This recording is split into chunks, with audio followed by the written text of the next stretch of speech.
ఇదిగో ఆ అరణ్యంలో ఉన్న ఈ ఏనుగులు అవి ఎటువంటివి అంటే అన్యాలోకన భీకరంబులు. అసలు ఇతరులు అలా చూడాలంటే భయపడేవారట, వాటిని చూస్తే భయం అనమాట, అంత భీకరంగా ఉన్నాయి. జితాశానేక పానీకములు. ఆశ అంటే దిక్కు. ఈ మొత్తం మనకి 8 దిక్కులలో 8 ఏనుగులు భూమిని మోస్తున్నాయి. అనేకప అంటే ఏనుగు అనమాట. జిత, ఆశ, అనేకప, అనేకముల్ట అంటే తమ పరాక్రమంతో భూమిని మోస్తున్న అష్టదిగ్గజాలను జయించేవి, అంత బలమైనవి. అష్టదిగ్గజాల కంటే గొప్ప ఏనుగులు ఎక్కడుంటాయి? నిజానికి మామూలు ఏనుగులన్నీ ఇవి సర్కస్ ఏనుగులు, ఏనుగులుగా పీనుగులు తిండిలేక ఎండిపోయాయి. అష్టదిగ్గజాలు మంచి బలమైన ఏనుగులవి. ఆ ఏనుగులను కూడా ఈ ఏనుగులు జయించగలవంటే ఎంత బలమైనవో ఆలోచించండి.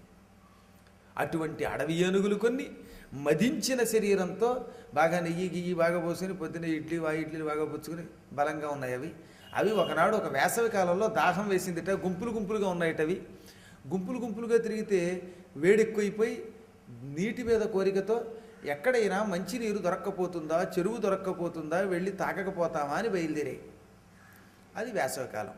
సాయంకాలం ఆ ఏనుగులు కొండ గుహల్లోంచి బయటకు వస్తూ ఉంటే అది ఎలా ఉందంటే చూడ్డానికి అంధకారమెల్ల అద్రిగుహాంతర వీధులందు పగలు వెరచిడాగి ఎడరు వేచి సంధ్య నినుడు వృద్ధతనుండ వెడలెననగ కరులు వెడలె గుహలు. చీకటి పగటిపూట సూర్యుడికి భయపడి కొండ గుహలో దాక్కుందిట. ఇంచేత సూర్యుడు ఉంటే చీకటి ఉండలేదుగా మరి, అందువల్ల ఇప్పుడు సూర్యుడు అస్తమిస్తున్నాడు. సూర్యాస్తమయ సమయంలో ఇక సామ్రాజ్యం చీకటిదే. అందుకని సూర్యుడు అస్తమించాక మనమే వ్యాపించాలి, నల్లని చీకట్లు చుట్టుపక్కల వ్యాపించాలి అని చెప్పడానికి చీకటి కొండ గుహలోంచి వచ్చిందా అన్నట్లుగా నల్లని ఏనుగులు బయటకు వస్తున్నాయి. నల్లని ఏనుగులు బయటికి రావడం చీకటి గుంపు బయటకు వచ్చినట్టు ఉంది అన్నారు. ఈ ఏనుగులు వస్తున్నాయి. అవి వస్తూ ఉంటే అక్కడ ఎదురుగుండా ఉన్న జంతువులన్నీ వణికి పారిపోతున్నాయి. ఈ ఏనుగులు అంత బలమైనవి. ఒకటా రెండా 10 లక్ష సమూహముల ఏనుగులవి. పులుల మొత్తంబులు పొదరిండ్లలో దూరు.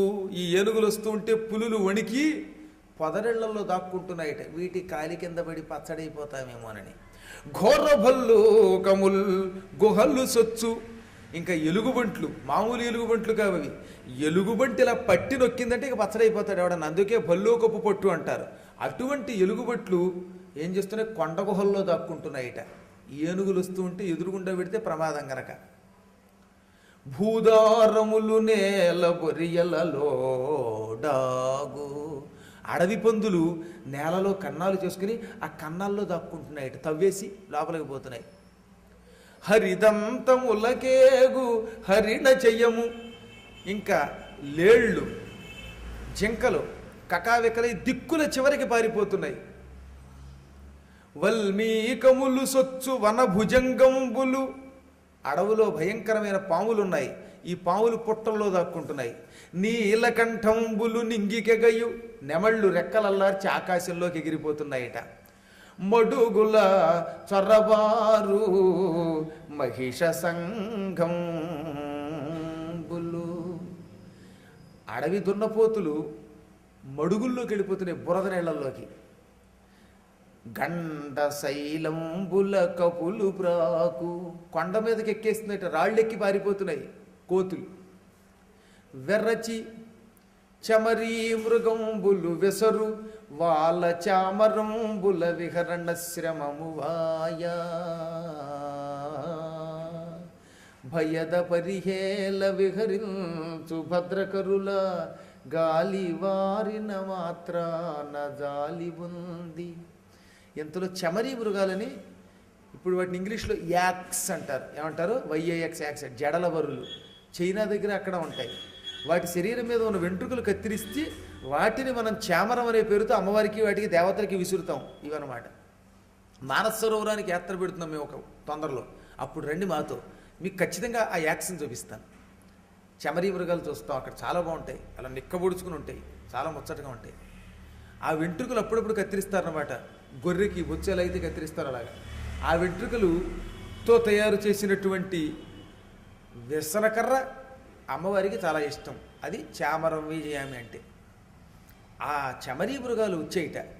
ఏనుగుల్లారా, మీరు మమ్మల్ని తొక్కేస్తే పీనుగులు అయిపోతాం, మమ్మల్ని చంపకండి, ఇదిగో మా తోకలతో మీకు విసురుతాం, వాలచామరంబుల అంటే తోకలనే చామరములుగా విసురుతాం, దానివల్ల మీకు చెమట తగ్గుతుంది, అలసట ఉండదు, ఏసీలో ఉన్నట్టు ఉంటుంది, మా జోలికి రాకండి అని చమరీ మృగాలు ఇలా విసురుతున్నాయిట. అందుకని ఏమైందా దానివల్ల వాలచామరంబుల విహరణ శ్రమము వాయ, తిరగడం వల్ల వాటికి బాగా చెమట పట్టేసింది, అలసట తగ్గిపోయింది. చల్లదనం ఉంటే అలసట దానంతటదే పోతుందన్నమాట. అలా చల్లదనాన్ని పొందుకుంటూ ఇష్టం వచ్చినట్టు తిరుగుతూ ఎవడొడ్డొచ్చినా శిక్షిస్తూ ముందుకు పోతున్నాయి. తల్లగవ్వు కొండలకై నన్ను మల్లగవ్వు సింగములకైన మార్కొని కడిమిం కలగవ్వు పిడుగులకై నన్ను ఎలబల్ల సంపన్న వృత్తి నేనుగున్నల్. కొండలు కనిపిస్తే కూడా కుంభస్థలంతో ఢీ కొట్టి పిండి చేస్తున్నాయి, లెక్క చేయడం లేదు ఏనుగులు కొండలని. సింహములు కనిపించినా పక్కకి తప్పుకోవడంలా, రండి అని తొండంతో పట్టి ఒక్కొక్క ఏనుగు 10 సింహాలను కూడా కింద పారేసి పచ్చడి చేసేస్తున్నాయి, అంత బలమైనవి. పిడుగులు పడితే ఆ శబ్దానికే గుండె బేజారెత్తిపోతుంది, కానీ మీద పిడుగు పడితే కూడా చెక్కు చెదరడం లేదట. అటువంటి ఆ ఏనుగులు ఇలా బల సంపన్న వృత్తి ఏనుగు గొన్నలు. ఆ భూమండలం మీద తమ బల సంపదతో ఏనుగు గొన్నలు, కలభములు అంటారు వాటిని. గొన్న ఏనుగులు అంటే చిన్న ఏనుగులు అన్నమాట, పిల్ల ఏనుగులు తిరుగుతున్నాయి. ఇంత చేసి ఇది పిల్ల ఏనుగుల బలం, పెద్దవాటిది కాదు. అక్కడ పిల్ల ఏనుగులే పిడుగుల్ని లెక్క చెయ్యక సింహాల్ని పడగొట్టి కొండల్ని ఢీకొట్టి తన్నేస్తున్నాయంటే ఇంకా పెద్ద ఏనుగులు ఎలా ఉన్నాయో ఆలోచించండి. ఏనుగు గొన్నల్ అనడంలో ఉంది కవిత్వం అంతా. కలభంబుల్ చెరలాడు, కలభము అంటే గొన్న ఏనుగులు, ఏమళ్ళి పిల్ల ఏనుగులు చెర్లాటలు ఆడేయట. పల్వలములు ఆఘ్రాణించి మట్టాడుచు, పల్వలము అంటే చిన్ని చిన్ని నీటి గుంటలు, అప్పుడప్పుడు వర్షం పడి గుంటల్లోకి నీరు చేరుతుంది కదా, వాటన్నిటినీ పల్వలము అంటారు. అక్కడికి వెళ్ళి ఆ నీళ్లు తొండంతో జుమ్మని లాగేసి ఆడుకోవడం మొదలెట్టాయట. ఫలభూజంబులు రాయుచున్, పళ్ళ చెట్లున్నాయి, ఆ చెట్లను ఇలా రాసుకునేవిట. వాటికి దురద ఎక్కువ ఉంటుంది ఏనుగులకి, అందుకని దురద రాసుకోవడానికి ఏం చేస్తారంటే ఆ దురద తీరడానికి చెట్లని రాస్తాయి. ఆ రాయడంతో చెట్టు విరిగి కింద పడిపోతుంది. ఆ మధ్యలో ఒక ఆయన ఉపన్యాసంలో కూర్చున్నప్పుడల్లా ఇల్ల అనేవాడు. ఏమిటని చూస్తే వీపుకి ఎప్పుడు దొరదట, అందుకని గోడ దగ్గరే కూర్చునేవాడు ఆయన. గోడకి జారబడి ఇల్ల అనేవాడు. తర్వాత తెలిసింది నాకు గోడకు జారబడటంలో రహస్యం ఇదని. దిక్కుమాలను దొరద వేస్తే కాస్త మంది వేసుకోవచ్చుగా, మొన్న శేషగిరి గారు గోడను తరగ తీసేస్తే రేపు మళ్ళీ కొత్త రంగు వేయించుకోవద్దు అంచేత ఇది ఏనుగులు కూడా అంతే, ఒళ్ళంతా తేట తీర్చుకోవడానికి ఫలభూజంబులు రాయుతుని ఆ పళ్ళ చెట్లు రాసుకుని పడగొడుతున్నాయిట. చివురు జంపంబుల్ వడిన్మేయుచున్, చిగురుటాకులు వాటితో కూడినటువంటి చిన్న చిన్న పచ్చిక బయళ్ళు మేసేస్తున్నాయిట. కొలకుల్ సొచ్చి కలంచుచున్, అప్పుడప్పుడు చిన్న చిన్న నీటి సెలయాళ్లలోకి వెళ్ళి కొలనుల్లోకి వాటిని పాడు చేస్తున్నాయిట. గిరులపై గొబ్బిళ్ళు గోరాడుచున్, కొండల మీదకెక్కి ఆటలాడుకుంటున్నాయన్నమాట అవి. ఇలా తిరుగుతూ ఉంటే ఏనుగులకి ముందే చెప్పాం కదా, ఈ చెక్కిళ్ళమ్మట నీరు వస్తుంది, దాన్ని చెమట జలం అంటాం. మనకు కూడా కాసేపు ఫ్యాన్ కట్టేస్తే ఇలా నీళ్లు కారిపోతాయి. కొంతమందికి ఎక్కువ కారితే, కొందరికి తక్కువ కారితే వాళ్ళ అదృష్టం. ఏనుక్కి మాత్రం ఖచ్చితంగా గండస్థలం నుంచి అలా నీరు కారుతూనే ఉంటుంది. అది మదజలం అంటాం. ఆ చెమటని సంస్కృతంలో మదజలం అంటారు. ఆ మదజలం అంటే తుమ్మెదలకి భలే ఇష్టంటండి. అందుకని తుమ్మెదలు ఆడ మగ కలిసి మళ్ళీ ఎక్కడికి వెళ్ళా, దిక్కుమాలది ఇది ఒక బంధం కదా, మొగుడు పిల్లలు కలిసే వెళ్ళాలి. తీర్థయాత్రకి వెళ్ళా, సినిమాకి వెళ్ళా, ఆఖరికి జంతువులైనా ఇంకోటైనా సరే, ఈ తుమ్మెదలు కూడా ఆడు తుమ్మెద మగ తుమ్మెద మనకి తెలియదు కానీ వాటికి తెలిసిపోతాయి. రెండు కలిసి చట్టా పట్టాలు వేసుకుని వస్తున్నాయి అక్కడికి. వచ్చి రాగానే ఆడతుమ్మెదలు తొందరగా వెళ్ళిపోయి ఈ చెమట తాగడానికి చేరేయట. ఆడతుమ్మెద వెళ్ళగానే మగ తుమ్మెద ఏం చేస్తుంది, మొగుళ్ళకి ఎప్పుడు కూడా భార్యల మీద ఆ మాత్రం ప్రేమ ఉండాలన్నారు. అందుకని పోన్లే మీరు వెళ్ళండి, మీరు తొందరగా టిఫిన్ చేసిరండి, మీరు స్నానం చేయండి, తర్వాత మేము పెడతామంటేనే మగాళ్ళు తీర్థయాత్రలు అలాగనమాట. తేటి ఒకటి ఒరు ప్రియకును మాటికిని నాగ మద జల్లగంధం బేటికని తన్ను బొందెడి బోటికి అందించు నిండు బోటుదనమునన్. ఒక తుమ్మెద వచ్చిందట, మగ తుమ్మెద. తెగ కారిపోతున్న ఈ చెమట తాగడానికి. తీరా పక్కన ప్రియురాలు కూడా ఉంది. అస్తమాటు నేనేం తాగుతానులే, మా ఆవిడంటే నాకు ఎంతో ఇష్టం, పెళ్ళయ్యాక బోల్డ్ కట్నం తెచ్చింది, విశాఖపట్నం తీసుకెళ్ళింది, రాట్నం ఇచ్చింది అని పెళ్ళ మీద ప్రేమ కొద్ది నువ్వు తాగు, నువ్వు కడుపు నిండా తాగాక అప్పుడే తాగుతానే అంటట్టు పాపం. ఇలాగ తుమ్మెదలు కూడా ప్రేమ చూపిస్తున్నాయి. గుర్తుపెట్టుకోండి, మరి మనం అక్కడమే ఇడ్లీ తినడం కాదు, ఇంటికి కూడా పార్సిల్ చేసి పట్టుకెడుతూ ఉండాలి కాస్త అప్పుడప్పుడైనా సరే. అలాగ పశువులు, పక్షులు, తుమ్మెదలు కూడా భార్యలను అంత ప్రేమగా చూస్తున్నాయట. అంగీకృత రంగన్ మాతంగీ మదగంధమగుతు దద్దయు వేడ్కన్ సంగీత విశేషంబుల భృంగీగణమొప్పెం రాను పెట్టెడి వేడ్కన్. ఈ తుమ్మెదలు చెమట తెగతాగి కానీ వాటికి ఆనందం ఎక్కువైపోయింది. చెమట తాగితే కూడా మద్యం తాగిన వాడికి మత్తు ఎలా వస్తుందో అలా వస్తుంది. ఎప్పుడైనా కొన్ని పదార్థాలు ఎక్కువ తాగితే మత్తు వస్తుంది. అటువంటి వాటిలో తేనె కూడా బాగా తాగేయండి, తీపి ఎక్కువ తినండి, ఎక్కువ నెయ్యి వేసుకోండి, గ్యారంటీగా వాడికి వస్తుంది అనమాట. బాగా నేతి ఇడ్లీ తిన్నవాడు ఉపన్యాసానికి వస్తే ఇక పూట కూర్చున్నప్పుడు నేను అనుకున్నాను చాలాసార్లు ఇలా వింటూ ఉంటే వీళ్ళు నా పురాణం విని నిజంగా ఆనందంతో తలకే ఊపుతున్నారు అనుకున్నాను. తర్వాత తెలిసింది ఇది ఇడ్లీ మహిమ, తేనె మహిమ, కాఫీ మహిమ అని. దిక్కుమాలు కూడా మత్తు ఎక్కువ అవుతుంది. అందున తుమ్మెదలకి ఈ చెమట ఎక్కువైపోయి వాటికి కూడా సంతోషం వచ్చేసిందిట. ఆ సంతోషంతో జమ్ అంటున్నాయి. అది ఎలా ఉంది? సంగీత విశేషాలు, సంగీతాలట అవి కూడా. అప్పుడప్పుడు దోమలు మన చెవుల్లో చేరి సంగీతాలు పాడినట్టుగా ఇవి కూడా సంగీతాలు పాడుతున్నాయి. ఆ సంగీతాలు విని మగవాళ్ళందరూ మా భార్యలు సంతోషంగా తాగినట్టున్నారు, సెహవాషి ఇప్పటికి కదా పెళ్ళయ్యాక మా పెళ్ళాలను సంతోషపెట్టాం అనుకుంటున్నారట వాళ్ళు కూడా. ఇలాంటి సమయంలో ఆడ ఏనుగులు కొన్ని తనని సేవిస్తూ ఉండగా గజరాజు గారు దారి తప్పాడు. ఇక్కడుంది అసలు గొప్పతనం. దారి తప్పాడు అండంలో అంటే మామూలుగా వెళ్ళే దారి కాకుండా వేరే దారి తప్పడం అంటే ఏమిటి? అపమార్గంలో వెళ్ళడం అని అర్థం. వెళ్ళాట.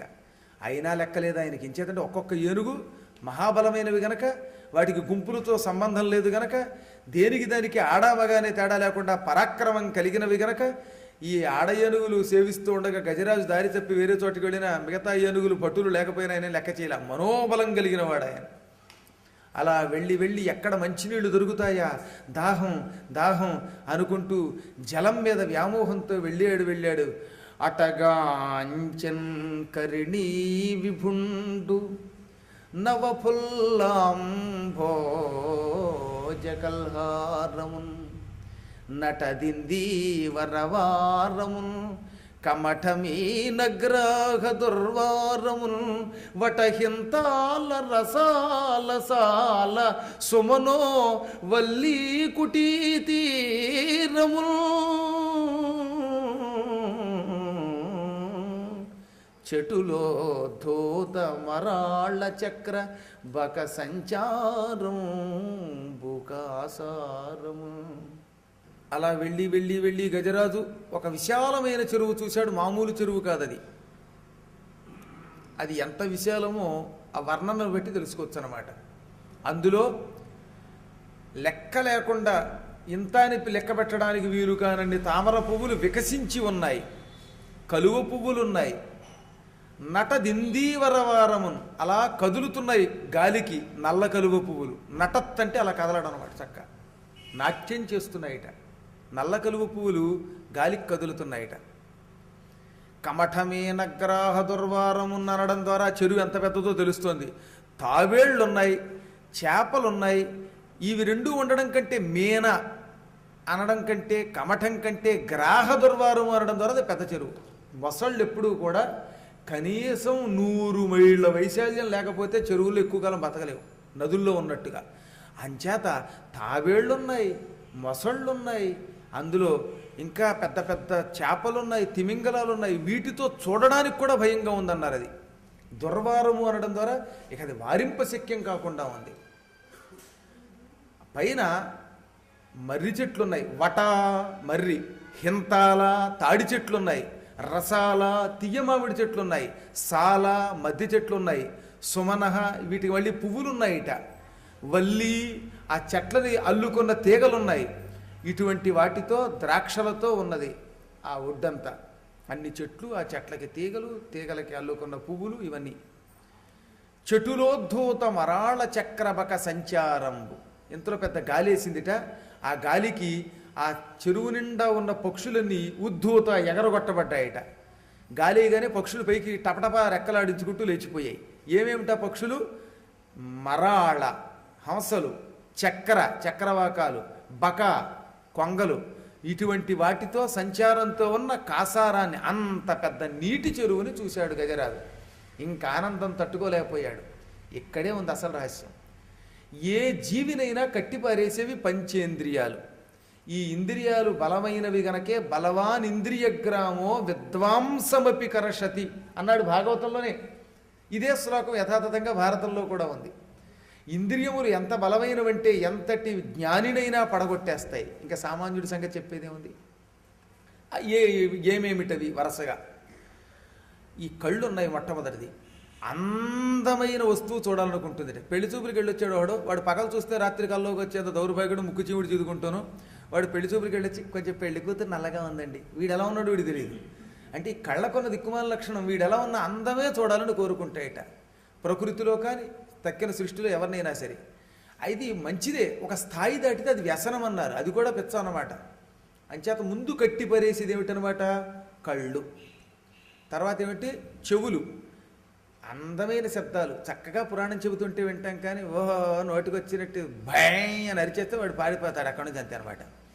అంచేత చెవులుకున్న లక్షణములు ఏమిటంటే సొగసైన సంగీత ధ్వనులు వినాలి అని కోరుకుంటూ ఉంటాయి. మధురమైన వాక్కులు వినాలనుకుంటే సంగీతం మీద పెంచుకొద్దిగా లారీలలో యాక్సిడెంట్లు చేస్తున్నారు. క్యాసెట్ పెట్టడానికి వెళ్ళేటవాడు అందులో ఆ సమయంలోనే వెళ్ళి ఈ లారీ దేన్నో గుర్తేసింది అనమాట. అమ్మో ఈ సంగీతం కూడా పెచ్చ అయితే ప్రమాదం. 24 గంటలు సంగీతం అంటే ఇబ్బందిట.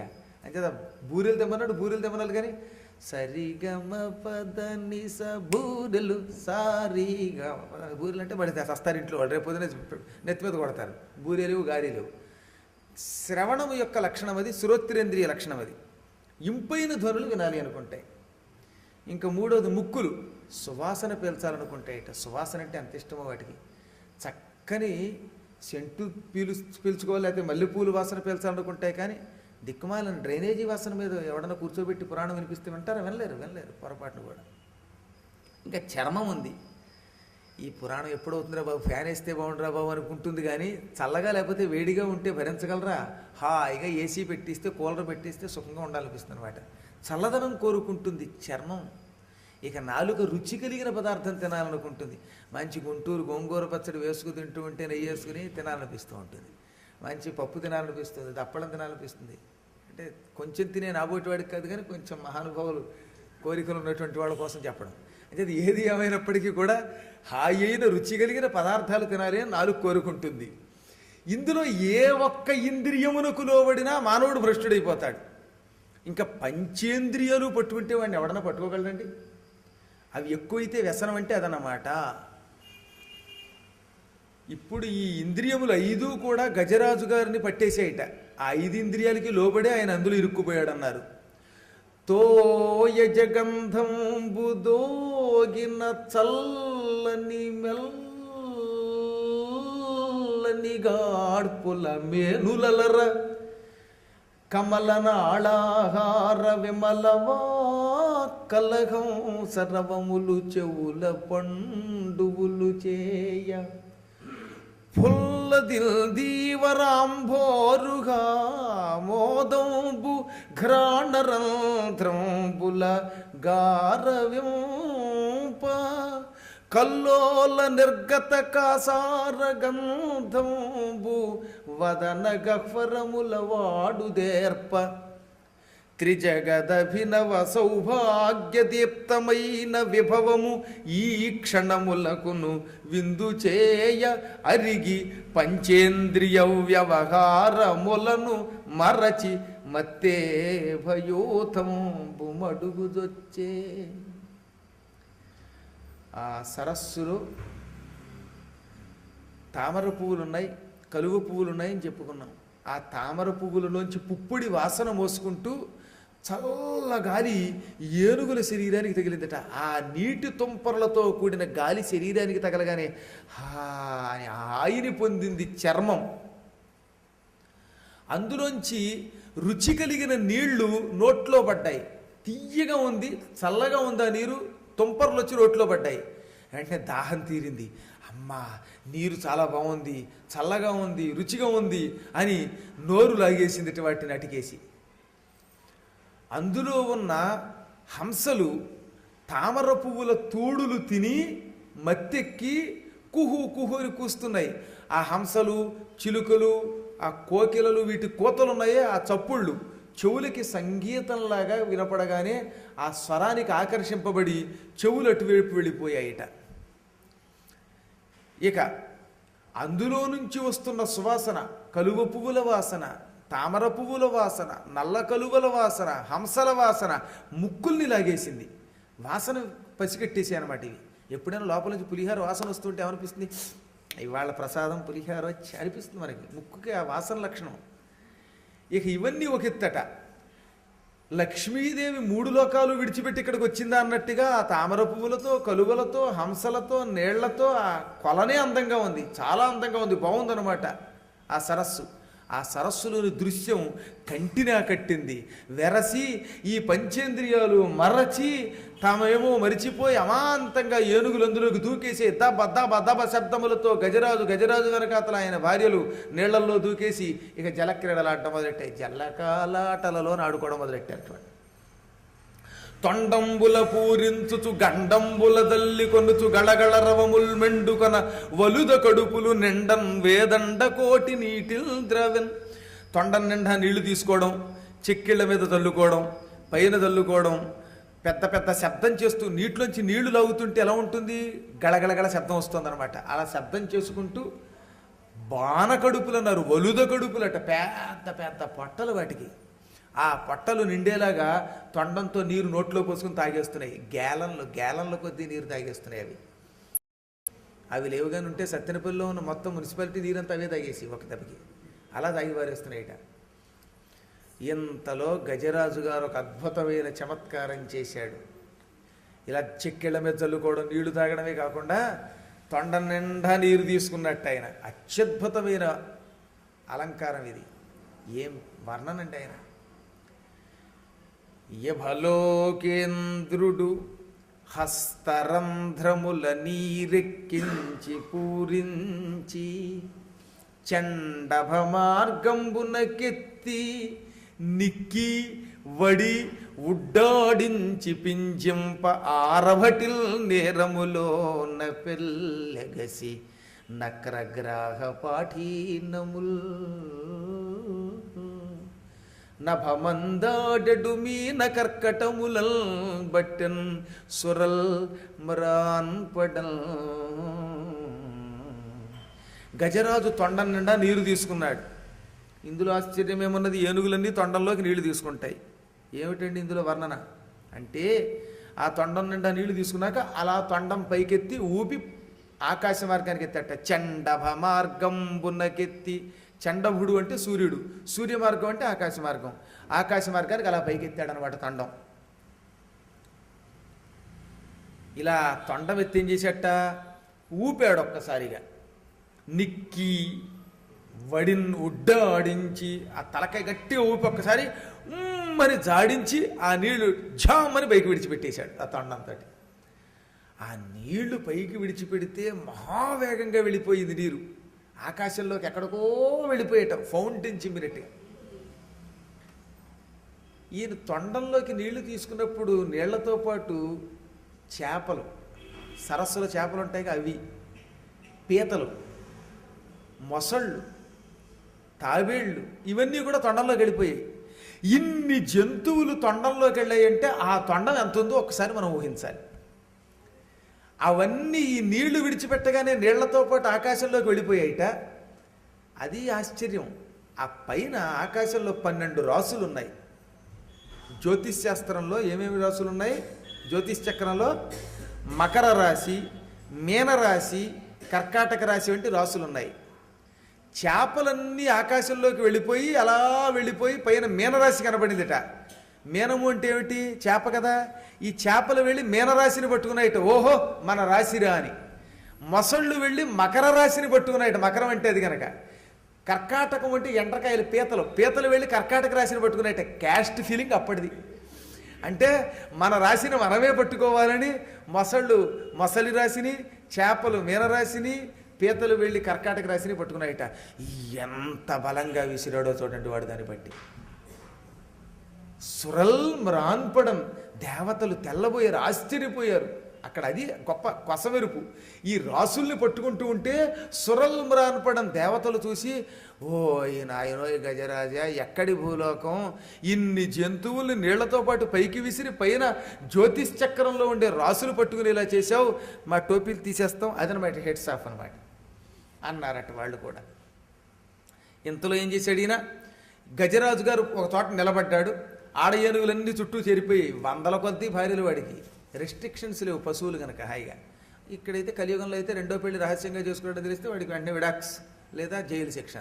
ఆ ఏనుగులకి జైలు శిక్ష ఇవ్వడం వేస్తే చస్తాడు వాటిని పోషించలేక. అందుకని ఆ రోజుల్లో ఈ గజరాజు గారు తన వందలాది భార్యలతో కలిసి ఆ నీళ్లల్లో తిరుగుతున్నాడు. ఇంతలో భార్యలు చుట్టూ చేరారట. కర్ణీ కరోజ్జిత కంకణచ్చట దోగి శలయేటి నీలాద్రి చెలువు దెగడ. ఆడ ఏనుగులు ఏం చేశాయి?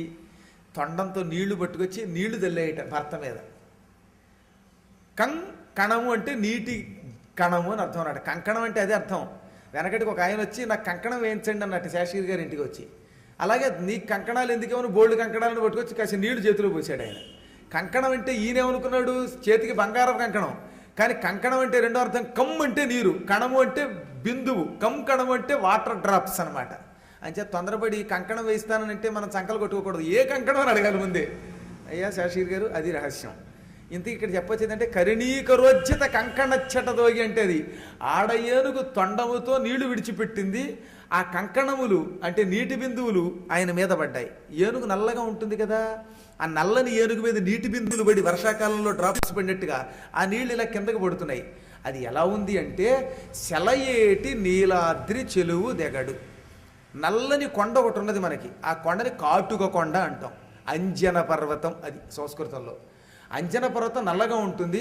ఆ నల్లని పర్వతం నుంచి సెలయేళ్లు కిందకు పడుతుంటే వాటర్ ఫాల్స్ ఎలా ఉంటుంది?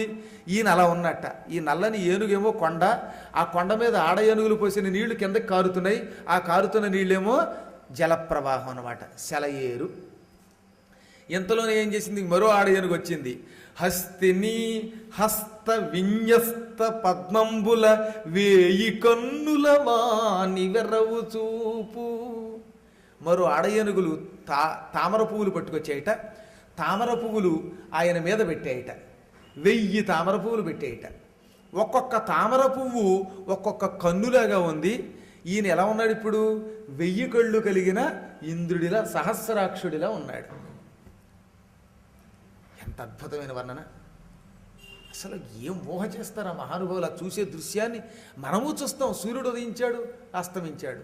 కవి వాడి వర్ణనే వీరా చూసి చూడగానే అద్భుతమైన వర్ణన అన్నమాట అది. ఇక ఆ తర్వాత ఏం చేసిందిట? మళ్ళీ ఏం చేసిందిట? కలభసముత్కీర్ణ కల్హార రజముతో కనకాచలేంద్రంబు కరణిదాల్చు. మళ్ళీ ఆడ ఏనుగులు ఏం చేశాయి? తామర పువ్వుల్లో పుప్పొడి ఉంటుంది, పూల పొడి మధ్యలో చూసారా దుద్దులో, అది పచ్చగా ఉంటుంది. ఎప్పుడు తామర పువ్వులో కర్ణిక ఎప్పుడు పసుపు పచ్చగా ఉంటుంది. ఆ పుప్పొడి పట్టుకొచ్చి ఈ ఏనుగు మీద పోసేసేయట, గజరాజు గారి మీద. ఈ పసుపచ్చని పుప్పొడి మీద అతుక్కుని అచ్చం బంగారం రంగులో మెరిసిపోతూ, బంగారపు కొండని ఏమంటాం సంస్కృతంలో? మేరు పర్వతం. ఆ మేరు పర్వతంలో ఉన్నట్టు ఆయన. ఇంతలో ఏం చేశాయి ఆడ ఏనుగులు? మళ్ళీ కుంజరీ పరిచిత కుముద కాండంబుల ఫణిరాజమండన ప్రభవహిల్చు. అందులో తెల్ల కలువ పువ్వులు ఉన్నాయి. ఈ తెల్ల కలువ పువ్వులు పీక్కొచ్చి ఆడ ఏనుగులు మళ్ళీ మీద పెట్టేయట. ఒక్కొక్క తెల్ల కలువ పువ్వు ఎలా ఉందంటే పడగ. ఆదిశేషుడికి 1000 పడగలు ఉంటాయి. ఆదిశేషుడు తెల్లగా ఉంటాడు, చాలా తెల్లగా ఉంటాడు. 1000 పడగల ఆదిశేషుడిలాగా ఈ తెల్ల కలువ పువ్వులతో ఉన్న గజరాజు కనిపిస్తున్నాడు. ఆ కలువ పువ్వులు ఫణిరాజ మండనలాగా ఉన్నాయన్నమాట, పడగల్లా ఉన్నాయన్నమాట. మదకరేణు ముక్త మౌక్తిక సుక్తుల మెరుగు మొగిలు తోట మేలమాడు ఎదురులేని గరిమని భరాజ మల్లంబు వన జగేహ కేళి వ్రాలునప్పుడు. ఇంకా ఆడ ఏనుగులు మళ్ళీ ఏం చేశాయి? అందులో ముత్యపు చెప్పలు బయరేసాయిట. ఆ ముత్యపు చెప్పులు తలతల మెరిసిపోతున్నాయి కదా, ముత్యపు చెప్పులు వెండిలా మెరిసిపోతాయి. దానితో ఈయన ఎలా ఉన్నాడంటే, ఈయన నల్లని మేఘం, మేఘంలో మెరుపు తీగల్లో ఉన్నాయట అవి. ఈ విధంగా లెక్క లేకుండా హాయిగా వనజగేహ కేడి వ్రాలునప్పుడు. అక్కడ ఉంది చమత్కారం. వనజము అంటే తామర పువ్వు అని ఒక అర్థం. వనములలో పుట్టేవి చెట్లు, చెట్లు అని అర్థం. నీటిలో చెట్లు ఉన్నాయి అక్కడ ఒడ్డున. ఇక్కడ వనజగేహ కేళి వాలునప్పుడు అన్నప్పుడు తామర పువ్వులకు నిలయమైన చెరువులో ఆయన క్రీడిస్తూ ఉంటే ఆ క్రీడలో పరమ శోభాయమానంగా ఉంది ఆయన శరీరం. ఇలా ఈతలాడుతున్నారు, పడుతున్నారు, మీద కొట్టుకుంటున్నారు, గందరగోళం పడుతున్నారు. అడుగున ఉన్న నీరంతా మురికైపోతోంది. చాలా కాలంగా అడుగున నిద్రపోతున్నాడు. అది నేటివ్ ప్లేస్ ఒక ఆయనకి పాపం. ఆయన పేరు మీదుగా రిజిస్ట్రేషన్ చేయించుకుని అక్కడ కూడా ఆ నీళ్ళల్లో నిద్రపోతున్నాడు. ఆయనే మకరేంద్రుడు. ఈయన గజేంద్రుడైతే ఆయన మకరేంద్రుడు. మొసళ్ళకి రాదు ఆయన, మంచి బలంగా ఉన్నాడు ఆయన. ఆ మకరేంద్రుడు గారు అంత పూర్వం 2-3 గంటల క్రితమే 5-6 పీతలు, ఓ 10 తిమింగలాలు ఇవన్నీ తినేసి బ్రేక్ఫాస్ట్కి నిద్రపోతున్నట్ట. నిద్రపోతుంటే ఎవడో లేపాడు. కొంతమంది దిక్కుమాలు కూడా పక్కవాడు నిద్రపోతుంటే వచ్చి గందరగోళం చేసి బాత్రూములు బాది పొద్దున్నే లేచి చీది చంపేస్తారు. ఇక వాడికి పక్కవాడికి నిద్రట్టం. అంచేత నిద్రపోకపోయిన వాడి వల్ల వచ్చే నష్టం నిద్రపోయేవాడిని పాడు చేయడం అన్నమాట. తుమ్మిదకి ఒకటి కాదు ప్రాణం. ఇలాగే ఈ గజరాజు గారు ఏం చేశారంటే తిన్నగా ఉండగా మకరేంద్రుడు హాయిగా నిద్రపోతూ ఉంటే ఆయన జోలికి వెళ్ళినట్టుగా ఈ కొలనంతా కల చేస్తున్నాడు. నీళ్లు పైకి లేచిపోతున్నాయి, మురికైపోతుంది. దాంతో మొసలికి మెలకు వచ్చేసింది. వాడికి మండింది. ఎవడురా, నేను ఇందులో చాలా కాలం నుంచి ఉంటున్నాను, నేనుండగా ఎవడు అడుగు పెట్టడు, అడుగు పెడితే వాడిని ఆ క్షణమే మింగి పారేస్తాను. ఈ గజరాజు తన భార్యలతో వచ్చి ఇష్టం వచ్చినట్టు జలక్రీడలాడుతున్నాడు. ఈనాడిక వీడిని క్షమించకూడదనుకున్నాడు. విజృంభించి లేచాడు. భుగ భుగాయత భూరి బుద్బుదచ్చటలతో కదలుచో దివికి భంగంబులెగయ వాల విక్షేప దుర్వార ఝంఝా నిలవశమున ఘుమ ఘుమా వర్తమడర కల్లోల జాల సంఘట్టనంబుల తటీతరుల మూలంబులై ధరణి గ్రోల భువన భయంకర ఫోత్కార రవమున ఘోర నక్రగ్రాహ కోటి వెగడ సరసిలో నుండి పొడగని సంభ్రమించి ఓదరి కుప్పిల్చి లంఘించి హుంకరిల్చి భాను కబళిల్చి పట్టు సద్భాను పగిది ఒక్క మకరేంద్రుడు యభరాజు నొడిసి పట్టే. వాడు బుసలు కొట్టాడు. ఉఫ్ ఉఫ్ అని గాలి విడిచిపెడుతున్నాడు. ఆ గాలికి నీళ్లు కెరటాలుగా లేచి పైకి ఒడ్డును తాగేస్తున్నాయి.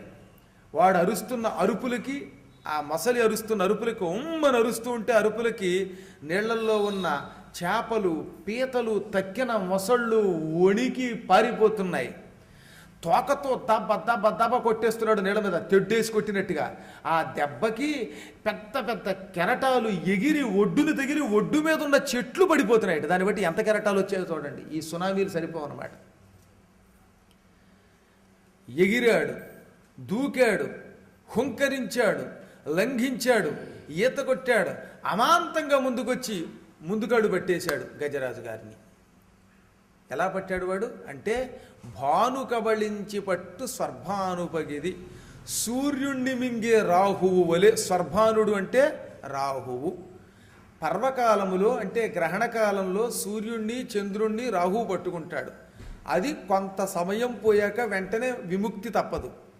అక్కడ గ్రహణ మోక్షం అంటారు. ఇక్కడ గజరాజును పట్టుకున్నప్పుడు ఈ ఉపమానం వాడడం ద్వారా గజేంద్ర మోక్షం తప్పదు అని భావిసూచ్యర్థకంగా ఈ అలంకారం వాడాడు ఆయన ఉపమాలంకారంలో. భాను కవళించి పట్టు స్వర్భానుపగిది. ఒక్క మకరేంద్రుడు, ఎక్కువ మంది లేరు వాడికి. ఇంకా గజరాజు గారికి భార్యలు ఉన్నారు కూడా, వాడు ఒకడే. గజరాజు నొడిసి పట్టే, ఒడిసి పట్టుకున్నాడు అమాంతంగా వెళ్ళి. అయితే తక్కువడేంటండి గజరాజు గారు, ఆయనే సామాన్యుడు, ఆ సర్కస్ ఏనుగు కాదుగా. వడిదప్పించి కరీంద్రుడు నిడుదకరం వెత్తివేయ నీరాటంబుం పొడవడగినట్లు జలముల కడువడిబడి పట్టె పూర్వ పదయుగళంబున్. అమాంతంగా తొండంతో ఒక్క దెబ్బ కొట్టాట. బలంగా కాలు జాడించి ఆ పట్టుకున్న పట్టు తప్పించి తొండంతో ఒక్క దెబ్బ కొట్టాడు. కొట్టగానే దెబ్బ తినగానే నీటిలో దాక్కున్నట్టు నటించేటవాడు. పొడవడగినట్లు జలములబడి ఇంక తను చచ్చిపోయాడేమో అన్నట్టుగా నీళ్లలో దాక్కున్నట్ట. అమ్మయ్య, నేను కొట్టిన దెబ్బకి చచ్చి ఉంటుందినేమో, అసలు కదలటం లేదనుకుని వీడు కదలబోయే సమయానికి మళ్ళీ మహావేగంగా వచ్చి కడుబడి పట్టే పూర్వపదయుగళంబున్ ఇంకా వేగంగా మళ్ళీ ముందుకాడు పట్టేశాడు. ఆయన మళ్ళీ ఏం చేశాడు? పదములు పట్టినంతలకు పాటొక ఇంతయులేక సోరతన్ మదగజ వల్ల ఉండు ధృతిమంతుడు.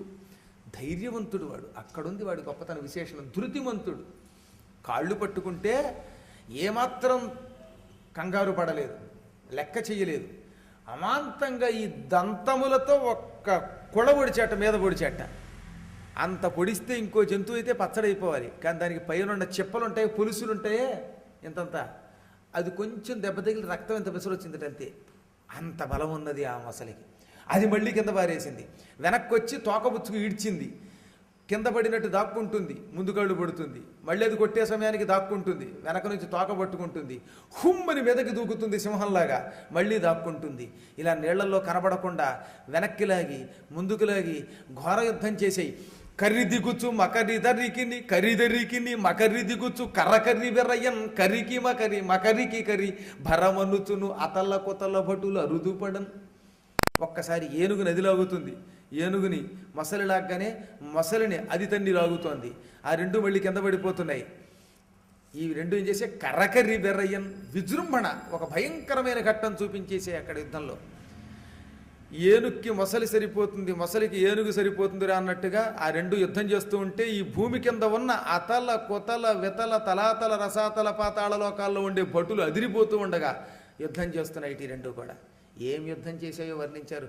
ఇక పద్యాలు సరిపోన్నాడు అనుకున్నాడు పోతన గారు, వచనం రాసేశాడు ఇక్కడంతే.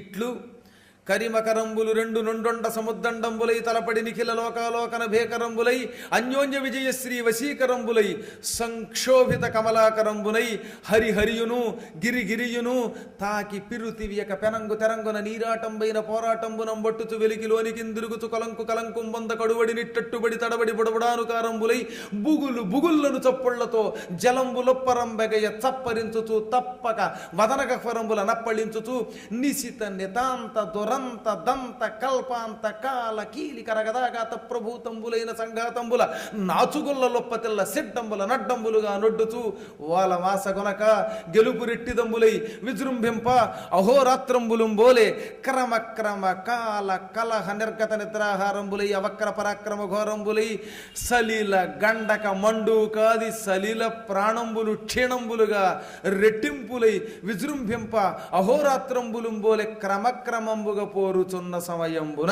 అన్నారు. ఇది యుద్ధం అట. ఈ విధంగా ఏనుగు మొసలి ఒకదానికొకటి తీసిపోకుండా, ఒక సింహం సింహంతో ఢీకొన్నట్టుగా, మొసలి మొసలితో ఢీకొన్నట్టుగా, ఏనుగు ఏనుగు కొట్టుకున్నట్టుగా, కొండ కొండ ఢీకొన్నట్టుగా, మేఘం మేఘం ఢీకొన్నట్టుగా కొట్టుకుంటూ కింద పడిపోతున్నాయి, నీళ్లలో పడిపోతున్నాయి, పైకి లేచిపోతున్నాయి. ఈ రెండు ఒక్కసారి నీళ్లలో పడినప్పుడు పెద్ద శబ్దంతో కెరటాలు ఆకాశానికి లేచి ఆ కెరటం మళ్ళీ కింద పడుతూ ఉంటే ఆ నీళ్లు నోట్లో పడి ఆ నీళ్లు తాగేసి ఉక్కిరి బిక్కిరి అయిపోతున్నాయి. అది ఏ నీరు పైకి లేచిందో అదే నీళ్లలో నీరు నోట్లో పడుతోంది. అవే చప్పరించుచు. ఈలోపు అందులో నాచు పచ్చడైపోయింది, గొల్లలు ఈ నత్తగొల్లలవి పచ్చడి తొక్కేస్తున్నాయి, మురికి లేచిపోతుంది, కొలంకు కలంకుం బొంద అదంతా కలంకం అయిపోయింది, కింద పడిపోతున్నాయి, పైకి లేచిపోతున్నాయి. ఈ రెండింటి చౌవు మధ్యలో లేనిపోయినది సామాన్య ప్రాణులు చౌవుకొచ్చింది. గొర్రె పొట్టేళ్లు కొట్టుకుంటే మధ్యలోకి వెళ్ళి నలిగిపోయిన నక్కలాగా ఈ రెండింటి యుద్ధంలో చిన్న చిన్న మొసళ్ళు, తాబేళ్లు, పీతలు, చేపలు పచ్చడి శవాలు తెలిపోతున్నాయి ఇటువైకి. ఘోర యుద్ధం. రాత్రి పగలు సంధ్యా సమయం, విశ్రాంతి లేదు, దాహం తీర్చుకోవడానికి అవకాశం లేదు, ఆహారం లేదు. ఇంకా ఇంకా పట్టుదల పెరిగిపోతోంది. నేనే విజయం పొందుతానంటే నేనే విజయం పొందుతాననే ఆశ పెరిగిపోతోంది. కొట్టుకుపోతున్నాయి, రక్తాలు కారిపోతున్నా లెక్క చేయటంలా, శరీరం గాయమైపోయినా లెక్క చేయటంలా అలా యుద్ధం చేస్తూనే ఉన్నాయి ఆశ కొద్దీ. అలయక సొలయక వేసట నొలయక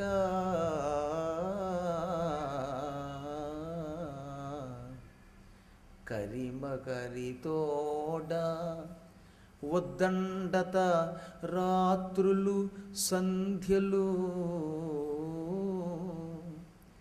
దివసంబులు సలిపెం పోరొక్క వేయి సంవత్సరముల్.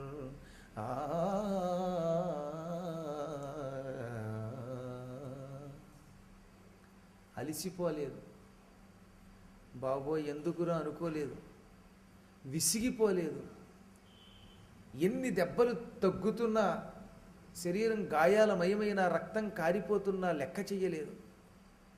ఏనుగు మొసలి ఇంకా ఇంకా పట్టుదల పెరిగిపోతూ ఉండగా రాత్రులు సంధ్యలు పగళ్ళు విశ్రాంతి లేకుండా యుద్ధం చేశాయి. ఎంతకాలం? పెద్ద ఎక్కువ కాలం కాదు, ఒక 1000 ఏళ్ళు మాత్రమే యుద్ధం చేశాయట. సలిపెం పోరొక్క 1000 సంవత్సరం. ఈ 1000 సంవత్సరాల యుద్ధం జరుగుతూ ఉంటే ఆ మొసలు ఎలా ఉంది, ఏనుగు ఎలా ఉంది, ఆటోపంబున జిమ్ము రొమ్మగల వజ్రాభీల దంతంబులం బాటించున్ మెడగట్టి బట్టి హరిదోర్దండాభసంభాగతిన్ నేటన్ మాటికి మాటికిన్ దిగువగా నీరాట మున్నీట పోరాటం నోటమి పాటు చూపుట కరణ్యాటంబు వాచాటమై. అంతకంతకి తన ఆటోపంతో మొసలిని చీల్చేస్తోంది, కొడుతోంది దంతాలతో. అది నీళ్లలో దాక్కుంటోంది, అమాంతంగా మీదకు వస్తుంది, కాళ్ళు పడుతుంది, లాగుతుంది, నీళ్లలో మునిగిపోతున్నాయి. ఇలా యుద్ధం చేస్తూనే ఉన్నాయి. ఏనుగ్గారికేమో ప్రాణ సంకటం, మొసలికేమో చెలగాటం అన్నట్టయింది. క్రమంగా 1000 ఏళ్ళు అయ్యేసరికి ఒకటి స్థానబలం మొసలికి, స్థానబలం కంటే గొప్ప బలం మరొకట్లేదు. స్థానబల్మి కాని తన బల్మి కాదయ్యా అన్నారు. రెండవది, మొసలి ఎప్పుడు ఏనుగు యొక్క పాదాలకి చిన్న చిన్న మొటిమల్లా ఉంటాయి, వేళ్ళు అనమాట. మనకి ఎలా వేళ్ళు ఉంటాయి అలాగే ఎప్పుడు తోడు ఏనుగు చుట్టూతో ఉంటాయి. వాటిని ఇంగ్లీష్లో టోస్ అంటారు. దక్షిణాఫ్రికాలో వేటాడేటటువంటి వాళ్ళు ఏం చేస్తారంటే, జిమ్ కార్బెట్ నవళ్ళు ఉన్నాయి కదా, వేటల గురించి చాలా రాశాడు వాడు. అందులో రాశాడు, దక్షిణాఫ్రికాలో ఉండే వేటగాళ్ళు ఆ కాళ్ళ దగ్గరికి వెళ్ళి కత్తులు పుచ్చుకుని వాటిని కోసేస్తారట. సున్నితంగా ఉంటుంది అది. అవి కోసేస్తే రక్తస్రావమై కదలలేక కింద పడి చచ్చిపోతాయి అలా క్రమంగా. అప్పుడు వాటిని తినేస్తారు వాళ్ళు. ఈ మొసలి చేసే కుళ్ళు కుతంత్రాలు కుట్రలు అవే కుయుక్తులు. ఆ సున్నితంగా ఉండే వేళ్ల ప్రాంతాల్ని పొడి చేసి రక్తం తాగేస్తుంది. దాంతో క్రమంగా ఏనుగు పోరాడలేక కింద పడిపోతుంది రక్తస్రావం అయి. ఇదేమో రక్తం తాగి బలిసిపోతుంది, ఏనుగుకి దెబ్బలు తగులుతున్నాయి, ఉన్న రక్తం పోతోంది. కాఫీ ఇచ్చేవాళ్ళు లేరు, కిన్లే బాటిల్ ఇచ్చేవాళ్ళు లేరు, అక్కడ ఇడ్లీ పెట్టేవాళ్ళు లేరు, అట్టు పెట్టేవాళ్ళు లేరు, ప్రసాదం పెట్టేవాళ్ళు లేరు. దాంతో ఆహారం లేక నిద్ర లేక క్రమక్రమంగా పాపం. అంత పూర్వం ఏనుగులో ఉండేది, ఇప్పుడు పీనుగులు అయిపోయింది, నాకు మళ్ళీ సన్నబడిపోయింది క్రమంగా. అలా ఉన్న ఈ గజరాజు ఎలా ఉన్నాడో చెప్పారు, అద్భుతమైన వర్ణన చేశారు పోతన గారు.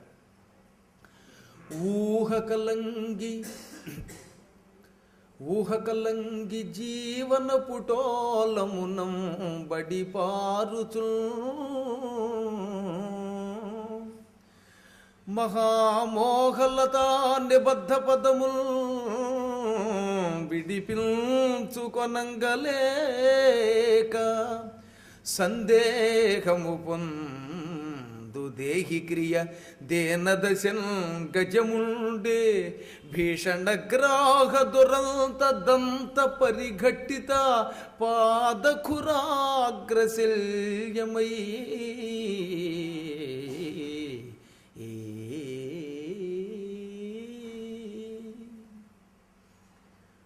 ఒక ఆయన ఉన్నాడు, పెళ్ళయింది, సంసారంలో ప్రవేశించాడు. ఆయన దురదృష్టవశాత్తు ఎద్దులోడు వాసుదేవ, హరివాసుదేవ. ఒక ఆయన సంసారంలో ప్రవేశించాట. ఏ ముహూర్తంలో సంసారంలో ప్రవేశించాడు కానీ ఆయన దురదృష్టవశాత్తు మంచి ఉద్యోగం లేదు, సంపద లేదు, ఎక్కడికి వెళ్ళినా అన్నీ కష్టాలే. బతకడం కోసం ఓ పక్కన అప్పులు చేయవలసి వచ్చింది. నానా బాధ పడిపోతున్నా ఎప్పటికైనా నా జాతకం మారకపోతుందని వాళ్ళ ఆశ. నా నసీబు మారకపోయే, నాన్న నవాబు కాకపోయేనా అనుకుంటాట పాపం. మళ్ళీ ఓ పక్కన ఊహ పని చేయడంలా నానా కష్టాలు ఎక్కువ కాలం అనిపిస్తే ఇక బుర్ర పని చేయదు, ఏం చేయాలో అర్థం కాదు, అన్నిటికీ భయమే. అందుకని ఊహ కలంగి, ఇంకా ఆలోచన పోయింది దానికి. ఈ జీవితం అనే ఒక మహాప్రవాహంలో పడి కొట్టుకుపోతున్నాడు. అయినా సంసారం మీద వ్యామోహం విడిచిపెట్టలేడు. ఈ వ్యామోహం ఎటువంటిది అంటే, అడవి నీళ్లలో కొట్టుకుపోతున్నప్పుడు తీగలు కాలికి చుట్టుకుంటే అంత ప్రమాదం అటువంటిది అనమాట. అప్పుడప్పుడు చెరువుల్లో ఈతకెళ్ళే వాళ్ళకి ఈ ప్రమాదం ఉంది. లోపల రకరకాల తీగలు పెరిగిపోతాయి. ఈ ఈదేటప్పుడు గబుక్కున తీగల్లో కాలు ఇరుక్కుపోయి కదలలేక అందులో మునిగి తెచ్చిపోతారు. ఈ మోహము అనేటటువంటి ఒకనొక తీగ వాడి కాలుని పట్టేసుకుందిట, ఈదలేకపోతున్నాడు, అది విడిపించుకోలేకపోతున్నాడు. అలా సందేహం పొందుతూ ఎప్పటికైనా నా రాత మారుతుందా లేదా, నేను బాగుపడతానా లేదా, బతుకుతానా చస్తానా, ఇన్ని బాధలు. ఇంటికి వస్తే పెళ్ళామేమో నానా బాధ, కూరగాయలు తెచ్చావా, సరుకులు తెచ్చావా, నెయ్యి తెచ్చావా, ఇడ్లీ తెచ్చావా అంటుంది. బయటికి వెడితే అప్పులాళ్ళు, ఎక్కడి నుంచి పట్టుకొస్తావో తీసుకొస్తావా లేదా, వేలం వేయమా అంటారు. ఈ సందేహంతో నానా బాధ పడిపోతున్న ఒకానొక సగటు జీవి ఎంత బాధపడతాడో అలా ఉన్నదట పాపం గజరాజు గారు. ఈ సంసారంలో బాధపడుతున్న సాధారణ జీవిలాగా మొసలి నోట్లో తన కాలు ఇరుక్కుపోయి బయటికి రాక. ఇక మొసలిలా ఉన్నది. పాదద్వంద్వము నేలమోపి పవనున్ బంధించి పంచేంద్రియోన్మాదంబుం పరిమార్చి బుద్ధిలతకున్ మారాకు హత్తిల్చి నిష్ఖేద బ్రహ్మ పదావలం వనరతిన్ క్రీడించు యోగీంద్రుమర్యాదన్ నక్రము విక్రమించే కరిపాద ఆక్రాంత నిర్వక్రమై. హఠయోగి అని యోగాభ్యాసం చేసే వాళ్ళలో యోగుల్లో ఒక రకమైన యోగులు ఉన్నారు. వీళ్ళు యోగాభ్యాసం చేసేటప్పుడు పరబ్రహ్మలో లీనమవ్వడం కోసం కాళ్ళు రెండు నేల మీద గట్టిగా నిగడదన్ని, రెండు చేతులు పైకెత్తి భ్రూమధ్యం మీద దృష్టి పెట్టి అస్సలు ఇంద్రియాలు ఎటు వెళ్లకుండా చూస్తారు. అంటే వాడి చెవులు ఎక్కడే ఉంటాయి, పక్కన ఏం జరుగుతున్నా వినపడదు. కొంతమంది చూడండి జపంలో ఉంటారు, ఆ జపం జరుగుతున్నప్పుడు పక్కన బ్రహ్మాండం బద్దలైన వాడు వినపడ్డం, అంత నిష్ఠ. తపస్సు చేసేటప్పుడు జపం చేసేటప్పుడు పక్కన ఏం జరిగినా వినకూడదన్నమాట. కాదు, చాలా కఠినమైన నిష్ఠతో ఉంటారు కొంతమంది. కొంతమందికి అలా కాదు, జపమాల చేత్తో పట్టుకుంటారు, పక్కన ఫోన్ రాగానే ఏమొచ్చింది టింగ్ టింగ్ అని వెళ్ళి మాట్లాడేసి మళ్ళీ మామూలే. అంటే అన్నీ వినబడుతున్నాయి వాడికి, అన్నీ కనబడుతున్నాయి, లోపల పోపుల వాసన తెలుస్తోంది. ఇవన్నీ తెలిస్తే ఇంక వాడికి పంచేంద్రియాలు అక్కడే ఉంటే ఇంక జపమేమిటది? పక్కన ఏం జరిగినా వాసన ముక్కులకి రాకూడదు, శబ్దం చెవుల్లోకి వెళ్ళకూడదు, కళ్ళు తెరిసినా దృశ్యం కంటిలోకి లోపలికి ఆ పాప దాటి వెళ్ళకూడదు, చర్మానికి స్పర్శాదులు తెలియకూడదు, నాలుకకి రుచి తెలియకూడదు. ఇలా పంచేంద్రియాలతో సంబంధం లేకుండా జపం చేసేవాడు నిజమైన యోగి. అదిగో అలాంటి యోగి ఎవడైతే ఉన్నాడో అలా యోగిలో ఉన్నదట మొసలి. అంచేత కాళ్ళు రెండు నేల మీద మోపి ఇంద్రియాల ఉన్మాదాన్ని పరిమార్చి యోగాభ్యాసం చేస్తున్నప్పుడు జ్ఞానం వెలిగి లోపల వాడికి వెలుతురు ప్రకాశం వస్తుంది. అది బుద్ధిలతకున్ మారాకు హత్తించుట అంటే. చెట్లకి పూర్వం మారాకు వచ్చుట అనేది పల్లెటూళ్ళలో తెలుస్తుంది. వీడి జ్ఞానము అనే తీగకి ఆకు అత్తుకుందన్నమాట. వీడు పరబ్రహ్మానందం పొందాడు. పరబ్రహ్మానందం పొందిన జీవితోటి మొసలు పోలుస్తాడేటి పాడు మొసలిని అంటే యోగులు ఎప్పుడు అలాగే పోలుస్తారు, కవియోగులు. ఎలాగా? మొసలి ఏనుగు కాళ్ళు పుచ్చుకులాగడం కోసం అని గాలి బిగించింది. యోగి ఏం చేస్తాడు? గాలే బిగిస్తాడు. లోపల కుంభకము అంటారు దాన్ని. పూరకం, రేచకం, కుంభకాల్లో కుంభించాడు అనమాట గాలిని. తర్వాత ఏం చేశాడు? రెండు కాళ్ళు నిగడదన్నాడులాగా. కాళ్ళు మీరు వేరే అక్కర్లా, తాడులాగుడు పోటీల్లో తాడు పుచ్చుకులాగేవాడు కూడా ముందు కాళ్ళు రెండు గట్టిగా పెట్టి గాలి పీల్చుకుని హుమ్మని వెనక్కి లాగితేగా నా తాడు రాదు. అలాగే ఏనుగు కాళ్ళు పుచ్చుకులాగడం కోసం ముందు కాళ్ళు నిగడదన్నాడు, గాలి బిగించాడు. ఇంకా వీడికి ఏమీ దృష్టి లేదు, చెవులు వినపట్టం లేదు, వీడు కంటికి ఏం కనపట్టాల, వీడి దృష్టి అంతా కేవలం ఏనుగే. ఆ ఏనుగే వాడికి పరబ్రహ్మ, దాన్ని పట్టుకు లాగేయాలి. ఆ యోగేమో పరబ్రహ్మం మీద దృష్టి పెడితే వీడు తాను చంపాలనుకున్న ఏనుగు మీదే దృష్టి పెట్టి ఆ దాని మీదే బుద్ధి పెట్టి లాగేస్తున్నాడు. అందుకని ఏమన్నారు? దాన్ని పరబ్రహ్మానందంతో క్రీడించే యోగీంద్రుడి వలె అన్నారు. నక్రము విక్రమించే కరి పాదాక్రాంత నిర్వక్రమై. దాని కాళ్ళు గట్టిగా పుచ్చుకుని అంతకంతకీ విజృంభిస్తోంది. ఇలా 1000 ఏళ్ళు యుద్ధం చేశాక అప్పటికి ఎలా ఉంది వాతావరణం అంటే, జీవనంబు తనకు జీవనం బయ్యుంట అలవు బలమునంతకంతకెక్కి మకర ముప్పే దస్యమతే భమల్లంబు బహుళ పక్ష సీత భానుపగిది. జీవనము అంటే నీరు అని, అమృతం, జీవనం, వనం అని అమరకోశంలో పేర్లు వరుసగా. నీరే తనకి జీవనం కనుక, నీరే తనకి నివాస స్థానం కనుక అంతకంతకీ బలం పెరిగిపోయిందిట మొసలికి. నీరు తనకి నివాసం కాదు, ఆహారం లేదు, నిద్ర లేదు, దిక్కు లేదు. అందువల్ల అలిసిపోయింది పాపం ఏనుగు. ఎలా ఉందది? బహుళపక్ష సీత భానుపగిది. అమావాస్య రోజుల్లో రోజు రోజుకి చంద్రుడు ఏమైపోతాడు? తగ్గిపోయి సన్నబడిపోతాడు. ఆఖరికి అమావాస్య నాడు కనపడ్డం. అమావాస్య నాడు కనపడ్డనుకోద్దు, కనపడతాడు. గుర్తుపెట్టుకోండి ఒక్కొక్కప్పుడు. యాదృష్టేందు సినీవాలి సానష్టేందు కళాకుహూ అని. అమావాస్య రాత్రుల్లో కూడా చంద్రరేఖ కనపడే అమావాస్యని ఏమంటారు? సినీవాలి. దృష్టేందు సినీవాలి. కళ కనబడిన చంద్రరేఖ కనబడిన అమావాస్యని సినీవాలి అంటారు. చంద్రరేఖ కనబడని అమావాస్యని ఏమంటారు? కుహు అంటారు. అది గుర్తుపెట్టుకోవాలి మనం. ప్రస్తుతం కుహు కాలంలో రాత్రిపూట చంద్రుడు ఎలా కనబడ్డా అలాగే సన్నబడిపోయి కనబడకుండా చిక్కిపోతున్నాడు పాపం గజరాజు గారు. బహుళపక్ష సీత భానుపగిదయ్యాడు. కృష్ణపక్షంలో చంద్రుడిలా క్షీణిస్తున్నాడు. అప్పటికి తన శక్తి తెలిసింది ఆయనకి. ఒడ్డుకేసి చూశాడు. రక్షించే ఆడవాళ్ళంతా ఏడుస్తూ కన్నీళ్లు కరుస్తూ అలాగే ఉన్నారు. మకరి తోడపోరు మాతంగ విభుని ఒకరు నిడించిపోవ కాళ్ళు రాక కోరి చూచుచుండె కుంజరీ యోతంబు మగలు తగులు కారె మగువలకును. తగులు అంటే బంధం. భర్తే భార్యకి నిజమైన జీవన బంధం అట. విడిపోని బంధం భార్యాభర్తలది అన్నారు. విడాకులుచ్చుకున్నా తాళి తీసి విసిరేసిన బంధం పోయేది కాదన్నారు. ప్రేమ కలిగిన భార్యాభర్తల మధ్యలో బాంధవ్యం అలా ఉంటుంది. గజరాజుకి తప్పదు. మొసలి కాళ్ళు పుచ్చుకు లాగేస్తోంది కనుక గతిలేని స్థితిలో అక్కడే ఉన్నాడు, పడున్నాడు నీళ్లలో. కానీ ఒడ్డు మీద ఉన్న ఆడవాళ్ళు వెళ్ళిపోవచ్చుగా, పోతే పోయేళ్ళే అవి కూడా హాయిగా వెళ్ళిపోదామని. ఈ మధ్యలో ఒక రాజకీయ నాయకుడి భార్య వచ్చింది నా దగ్గరికి హైదరాబాద్లో. మా ఆయన ఎప్పుడు చచ్చిపోతాడో చెప్పండి అంది. అదేమిటమ్మా అన్నాను. మా ఆయన మినిస్టర్గా ఉన్నాడండి, ఆయన చచ్చిపోతే నాకే కదండి నెక్స్ట్ మినిస్టర్ చెప్పాను. కొంతమంది కూడా అది నేను చెప్పిందంటే రవ్వంత అతిశయోక్తి లేదు. అలాగే ఏలూరులో ఒక ఇంట్లో అద్దెకుండేవాళ్ళం కొత్తల్లో. ఆ ఇంటి ఆవిడ ఏముందో తెలుసా?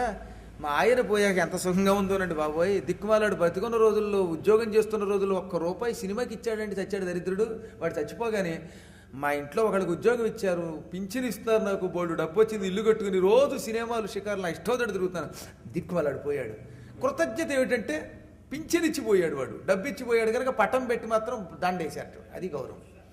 దండ ఎందుకంటే అందుకని అంచేత పోతే పోయాళ్ళండి అంది ఆవిడ. ఇంత హాయిగా మాట్లాడుకునేవాడు కొంతమంది అదృష్ట జాతకులు. ఎందుకంటే వాడంత ఏడిపించాడో దౌర్భాగ్యం. అందుకే ఏడిపించకూడదు, ఆత్మాటం దొరికింది కదా భార్య అని చెప్పి. ఎప్పుడు కూడా భార్యను చాలా జాగ్రత్తగా గౌరవంగా చూస్తే వీడు పోయినా సరే ఆయన ఎంత మంచివాడంటే ఆ రోజుల్లో అరటిపండు తొక్క తాను తిని పండు నాకు పెట్టేవాడు అని కాస్త పొగుడుతారు అన్నమాట. ఆ రకంగా భార్య చేత పొగిడించుకోవాలి భర్త, ఎప్పుడు తిట్టించుకోకూడదు. మహానుభావురాలు కదండి, ఎంతో కష్టపడి చాకరీ చేస్తున్న భార్యను ఏడిపిస్తే మరి మండదావిడికి. ఇక్కడ ఈ భార్యలు ఆ భర్త మీద ఎంత ప్రేమ అంటే మొసలితో పోరాడుతున్న భర్తని విడిచి వెళ్ళలేక ఒక్కడిని అలా ఒడ్డు మీద కన్నీళ్లు కరుస్తూ చూస్తున్నాయి. ఎప్పటికైనా ఎవరైనా రాపోతారా, ఆయన బయటికి రాపోతాడా అని పాప అంత బెంగ బాధపడి చూస్తున్నాయిట వెళ్ళడంలా. ఎంత ప్రేమ! భార్యాభర్తల మధ్యలో ప్రేమ ఉండడానికి మానవులయ్యి ఉండక్కర్లా, జంతువులైన ఒకటే, పక్షులైన ఒకటే. అందుకే మగలు తగులు కారే మగువలకును అన్నారు. భార్యలు భర్తల మధ్యలో బంధం ఎటువంటిదంటే భర్తే తమకి సర్వబంధం. అతన్ని ఒకసారి తగులుకున్నాక విడిచిపెట్టలేరు అనమాట. ఆ బంధం నుంచి బయటికి రాలేరు, ఆ జంజాటంలో నుంచి. ఆదర్శ దాంపత్యం అంటే ఇలా ఉండాలని చూపించారు వాళ్ళు. ఇక అలిసిపోయాడు గజరాజు. పృథుశక్తిన్ గజమాజలగ్రహముతో పెక్కేండ్లు పోరాడి సంశిథిలం వై తన లావు వైరి బలమున్ చింతించి మిథ్యా మనోరథమింకేటికి దీని గెల్వ సరిపోరంజాలరాదంచు అవ్యథమై ఇట్లను పూర్వ పుణ్యఫల దివ్య జ్ఞాన సంపత్తితో తన శక్తిని నమ్ముకుని 1000 సంవత్సరాల పాటు గజరాజు గారు మొసలితో పోరాడి చివరికి చిక్కిపోయి శిథిలమైపోయి ఈ శరీరంతో మొసలిని జయించలేను అనుకున్నది. ఇక నా వల్ల కాదు, ఎన్ని కష్టాలు పడినా సరే ఈ శరీరంతో యుద్ధంతో మాత్రం జయించలేం. ఇంకేం చెయ్యాలి, ఇంకెలాగా, అనవసరం దీంతో యుద్ధం చేయడం, నాకు విజయం రావాలంటే ఏం చెయ్యాలి అని బాగా ఆలోచన చేశాట. ఈ శరీరంతో పోరాడి జయం పొందడం మిథ్యా, కుదరదు అని అర్థమైంది. ఇంకప్పుడు దానికి పూర్వపుణ్యఫల దివ్య జ్ఞాన సంపత్తి, ఎంత పూర్వజన్మలో చేసిన పుణ్యం ఒకటి ఉందని గుర్తు చేస్తున్నాడు మనకి. అందువల్ల సరైన సమయానికి భగవంతుడు గుర్తుకొచ్చాట. మనం ప్రారంభంలోనే అజామిళోపాఖ్యాలను చెప్పుకున్నాం. హఠాత్తుగా భగవంతుడు స్మరించినా ఆయన మోక్షం ఇస్తాడు, కానీ అది రాదు. అంత పూర్వం కొంత సుకృతం ఉండాలి. ఆ సుకృతం అజామిళుడు బాల్యంలో చేశాడు. అది అంతంలో గుర్తొచ్చింది. ఈ గజరాజుకు కూడా తన పూర్వజన్మలో చేసిన మహాపుణ్యం ఒకటి ఉన్నది. అందుకే ఇప్పుడు ఆ పుణ్య ఫలం చేతికి అందింది, దివ్య జ్ఞాన సంపద కలిగింది. అప్పుడు ఆవిడ అనుకున్నదట, ఏ రూపంబున్నది గెల్తు ఇట మీదే వేల్పు చింతిల్తూ ఎవ్వారిల్ చీరుదు ఎవ్వరడ్డమిక ఇవ్వారి ప్రచారోత్తమం వారో పొందగువారలెవ్వరు అఖిల వ్యాపార పారాయణుల్ లేరే మృక్కెద దిక్కుమాలిన మొరాలింపం ప్రపుణ్యాత్మకుల్ నానానేక పయోధముల్ వనములోను పెద్ద కాలంబు సన్మానింపం దశలక్ష కోటి కరిణీ నాథుండనయుండి మద్దానాంభ పరిపుష్ట చందన లతాంత ఛాయలందుండలేక ఈ నీరాశ ఇటేల వచ్చితి భయం వెట్లో కదే ఈశ్వరా. ఇంకా ఏ రూపం ధరిస్తే ఈ మొసలిని జయించగలను? ఈ శరీరంతో జయించలేను కాబట్టి ఇంకే శరీరం ధరించాలి? ఏ దేవుడు నన్ను రక్షిస్తాడు? రక్షించమని ఎవరిని కోరుకోను, ఎవరిని రమ్మని పిలవను. నాకు అడ్డపడి నన్ను కాపాడేవాడు ఎవడు? ఈ జలజీవి నా ప్రాణం తీసేస్తోంది. దీన్ని అడ్డం కొట్టి దీన్ని సంహరించి నన్ను కాపాడేవాడు ఒక్కడు లేడా? ఈ సృష్టిలో ఇంతమంది ఉన్నారే. కష్టపడి దిక్కులేక అలవడించిపోతున్నా నేను. దిక్కుమాలిన వరాలింపనని ఆ దిక్కుమాలిన శబ్దం అద్భుతమైన శబ్దం ఇక్కడ వాడాడు ఆయన. నాకెవడో దిక్కులేడు, అటువంటి నా మొర ఆలించేవాడు ఒక్కడు లేడా ఇక్కడ. ఒకటా రెండా 10 లక్షల కోటి ఏనుగులు నన్ను సేవిస్తూ ఉండగా నేను త్రికూట పర్వతారణ్యంలో సుఖంగా ఉండేవాణ్ణి. మా ఏనుగుల యొక్క కుంభస్థలం నుంచి గండస్థలం నుంచి చెమట కారి ఆ చెమటతో గంధం చెట్లు పెరిగాయిట. అంటే గంధం చెట్లను కూడా పెంచినంత నీరు వచ్చిందన్నమాట చెమట. అప్పట్లో వీరప్పలు లేడు కనుక ఆ గంధం చెట్లు మేము బతికాం కనుక మా చెమట జలంతో ఆ గంధం చెట్లను పెంచాం. ఆ గంధపు చెట్ల నీడలో, ఆ పూల చెట్ల నీడలో విశ్రాంతి సుఖంగా తీసుకునేవాడిని. అక్కడ ఉండలేక దాహం వేస్తే మంచినీళ్ళ మీద ఆశ కొద్దీ చెరువు దగ్గరికి ఎందుకు రావాలి? వచ్చాను ఓ హాయిగా నీళ్లు తాగి నా దారిని నేను పోక జలక్రీడలాడాలనే కోరిక నాకేలా జనించింది అనుకుందాం. జనించిన తర్వాత అందులో కాసేపు ఉండిన వాడిని పోక గంటల తరబడి ఒకళ్ళతో ఒకళ్ళు ఆటలాడి చెరలాటలు ఎందుకు ఆడాం. ఆడిన తర్వాత ఈ మొసలు ఎక్కడి నుంచి వచ్చి పట్టుకుందో, ఈ మొసలి నుంచి నేను బయటపడలేకపోతున్నాను. పరమాత్మ నాకెవడు కాపాడేవాడు, రక్షించేవాడు. ఓ ఈశ్వరాన్ని ఇప్పుడు ఈశ్వర శబ్దాన్ని, ఈశ్వర శబ్ద వాచ్యుడు ఆయన, సమస్త లోకాలకి అధిపతి ఆయన. అటువంటి అనహంకారుడికి నేను భక్తితో నమస్కారం చేస్తున్నాను. యౌవనిచే జనిల్చు జగము యౌవని లోపల నుండు లీనమై యౌవనియందుడిల్దు పరమేశ్వరుడెవ్వడు మూల కారణం బెవ్వడు అనాది మధ్యలయుడెవ్వడు సర్వము తానయైన వాడెవ్వడు వాని ఆత్మభౌ ఈశ్వరునే శరణం బువేడెదల్. ఈ చరాచర జగత్తంతా